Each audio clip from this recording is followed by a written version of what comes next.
तो उस दिन मुझे थप्पड़ होते होते बच गया, क्योंकि वहाँ पे मैं कुछ गलती करते बैठा।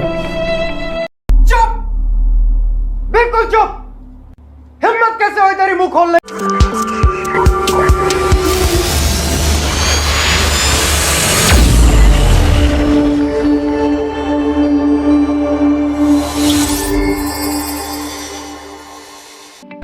So it's story time. तो आगे बढ़ते हैं और जानते हैं मुझे उस दिन क्यों थप्पड़ पड़ने वाला था और मैं बाल बाल बच गया। सो बात है उन दिनों की, बहुत साल पुरानी। नहीं, इतनी भी पुरानी नहीं है ये, मतलब 1 साल ही पुरानी है। मैं और गुड्डू एक शूटिंग के लिए जा रहे हैं, जो वेडिंग शूटिंग होते हैं ना, जो शादी की शूटिंग के लिए होते हैं। तो हम गुड्डू और निकल पड़े। तो गुड्डू, आप पूछे गुड्डू कौन है, तो गुड्डू मेरा दोस्त है, मेरा छोटा भाई है। तो हम दोनों निकल पड़े राउल किला। तो राउल किला, भद्रक से राउल किला में जाना था, तो 12 घंटे का सफ़र था। तो हमें सुबह ही निकलना था, तो हम सुबह ही निकल गए, बस से जाना पड़ा। तो बस से ही हम निकल पड़े। तो भद्रक से काफ़ी मतलब 15-20 किलोमीटर के दूर एक कॉलेज पड़ता है। तो उस कॉलेज में 10-12 स्टूडेंट्स उठ गए उस बस में। तो लड़कियां भी थी और लड़के भी थे, ठीक है। तो 2 लड़की मतलब सीट नहीं था, तो मेरे बगल में आके खड़े हो गए। तो बस बहुत ही भीड़ भाड़ था, तो मेरे बगल में आके खड़े हो गए। तो मैं बहुत ही नर्वस फील हो गया, क्योंकि लड़की है यार, और पास में आप खड़े हो जाए तो आपको तो फील होगा ही, क्योंकि मैं कॉलेज के टाइम से ही मतलब बहुत ही शर्मिला हूँ, लड़की चक्कर में पढ़ता ही नहीं हूँ, क्योंकि तो आप समझ रहे हो।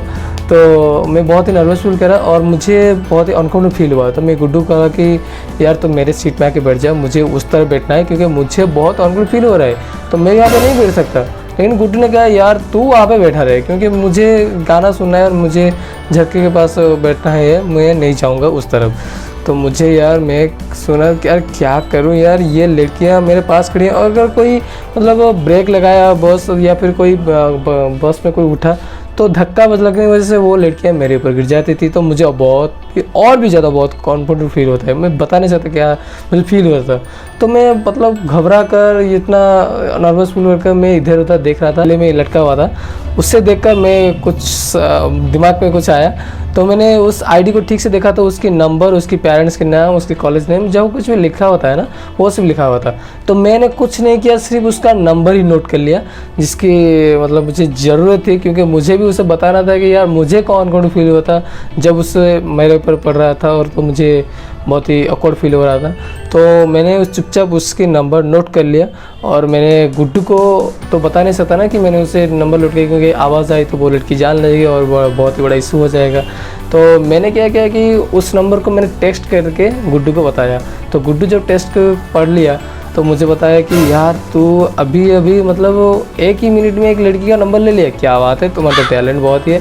अरे हमारे तो टैलेंट कुछ ऐसी है, मतलब अरे मैं इस तरह मतलब बातचीत करने के लिए नंबर नहीं लिया, उसको बताने के लिए कि मुझे कितना अनकम्फर्टेबल फील हुआ है कि वो अगर मेरे ऊपर पड़ती है तो मुझे कितना ऑकवर्ड फील होता है। तो उसे बताने के लिए मैं इस नंबर लिया हूँ, उसके साथ कोई लव अफेयर करने नहीं लिया हूँ, ठीक है। तो कहे तुम्हारी मर्जी, तो तुम संभालो, मुझे नंबर मत भेजो, क्योंकि कोई अगर चक्कर पकड़ हो गया तो मैं फंस जाऊँगा। तो वो ऐसे कहकर वो अपने गाना सुनने लगा। तो और कुछ 7-8 किलोमीटर बाद वो उतर गई, और हम भी राउल किला पहुँच गए, शाम के टाइम पहुँच गए। तो उनके लोग आके हमें ले गए, पिकअप करके ले गए। तो हम शाम 7 या फिर 8 बजे हम फ्रेश हो गए, और हमें सोना था, ठीक है। तो क्योंकि 12 घंटे सफ़र हुए, तो हम सोना था। सोने के पहले ही मुझे याद है यार, मैं किसी का तो नंबर लाया था, मैं अभी कॉल कर उसे मतलब बताना चाहता हूँ। और मैंने भी गुड्डू कहा चलो उसे फ़ोन करते हैं। तो गुड्डू ने कहा ठीक है फ़ोन करते हैं, कोई बात नहीं। तो हम दोनों बैठ गए उसे फ़ोन करने के लिए। तो फ़ोन करने के लिए मैंने जब फ़ोन करने की कोशिश की, तो मुझे बहुत ही यार, मैं लड़की को ऐसे फ़ोन करना अच्छा नहीं लगता कि रात के टाइम में, और कोई दूसरे माइंड में ले गया तो बहुत बड़ा इशू हो जाएगा। तो मैंने क्या कहा, उसको एक नंबर के मतलब व्हाट्सएप के थ्रू टेस्ट करके बताना चाहा। तो व्हाट्सएप मैंने हाय भेजा, और वो भी मतलब ऑनलाइन थी, उसने भी हाय भेजा। तो उसके बाद मैंने क्या कहा, आपको थोड़ा हंसी आई होगी, मैंने कहा तुमने जो किया वो अच्छा किया। वो लड़की बोले यार मैंने आपको समझ में आया, मतलब क्या कह रहे हो, मैं कुछ जान भी नहीं पा रहा हूँ। मैंने कहा कि आप बस में मुझे मतलब अनकंफर्टेबल फील कराया क्योंकि बार बार मेरे ऊपर ही गिर रही थी। तो उसने बोला कि यार मुझे तो समझ में आ रहा है कौन सा बॉस कौन है आप, मुझे पता नहीं चल रहा है। मैंने कहा आप कॉलेज में आ रही थी तो बस में चढ़कर आप खड़ी थी मेरे पास। कहला अच्छा तो हाँ, तो आपने मेरा नंबर कैसे मिला? अगर मैं आपके बगल में खड़ी तो मैंने तो आपको नंबर नहीं देना। मैंने कहा आपने आईडी से ले आए और आपको बताने के लिए आए कि आपने मेरे ऊपर गिरा था तो मुझे ऑनवर्ड फील हुआ था, मुझे ऑकवर्ड फील हुआ था। तो कहला अच्छा आप मुझे बताने के लिए नंबर ले आए, क्या बात है आप तो बहुत ही जेंटलमैन हो। तो उसने कहा कि ओके मुझे दंड मिलेगी। मैंने कहा नहीं आपको सिर्फ बताने के लिए किया था, तो अभी मैं रखता हूँ। वो कह के वो चली गई। तो 2-3 दिन के बाद उसकी तरफ से एक मैसेज आया, एक फ़ोटो था उसके मैसेज से। तो मैंने चेक किया तो एक बुढ़िया का मैसेज था। मैंने उसे पूछा कि ये कौन है, और वो रिप्लाई दी कि नहीं यार आपको शायद गलत से आपके पास चली गई, मैं किसी और को ये भेज रहा था और आपको ही पास के चली गई तो माफ़ करना। और मैंने पूछा कि अच्छा ठीक है, तो फिर ये कौन है? मैंने पूछा जब ये कहा कि ये मेरी दादी माँ है जो अभी अभी निकल गई ऊपर। तो मैंने कहा ओके ठीक है, तो फिर आई एम सॉरी मैं जान नहीं पाया था। फिर ओके इट्स ओके अभी खोल के रख गई। तो बात यहाँ पर ख़त्म नहीं होती है, बात कुछ और ही बिगड़ने वाली है। तो 2-3 दिन के बाद आई थिंक 4 दिन के बाद उसकी तरफ से मैसेज आया कि हाय, मतलब समझ रहे हो हाय। तो अगर बात करने की कोई कोशिश करते हैं तो हाय बजते हैं, ठीक है।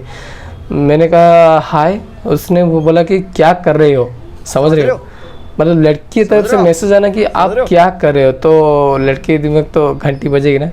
तो मैंने सोचा कि यार इस तरह क्या मैसेज आ रहा है उसकी तरफ से। तो मैंने कहा तो मैं अभी काम कर रहा हूँ। तो कुछ नहीं बोली, बोला कि ओके ठीक है आप काम कीजिए मैं रखता हूँ। मैंने सोचा ये लड़की ये इस तरह क्यों बोल के रख गई यार। तो एक दिन के बाद मेरे दिमाग में चल रहा था कि यार एक लड़की मेरे को मैसेज भेजी तो उसको बात शायद करनी है।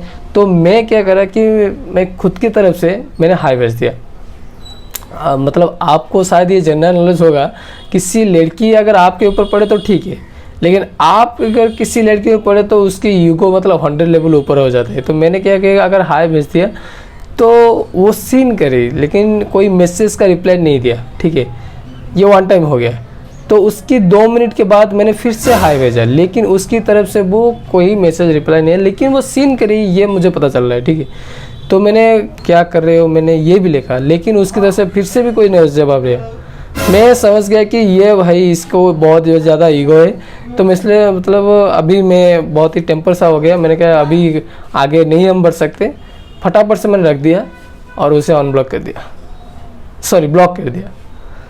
तो मेरी कहानी यहीं पर एंड हो जाती है और शायद आगे भी बढ़ सकती है। उसका कोई मैसेज अभी तक आया नहीं, अगर आया तो मैं आपको ज़रूर बताऊंगा, क्योंकि ये मुझे मतलब ये फीलिंग्स मुझे जो हुआ है ना, मतलब बॉस के अंदर और मुझे जो हाय भेज के अंदर, तो मैं इसे बहुत ही मेमोरेबल मानता हूँ। अगर आपके भी दिमाग में ऐसे कोई कहानी है जगह जो आप शेयर करना चाहते हैं तो मुझे मैसेज कीजिए मेरे कमेंट सेक्शन पर।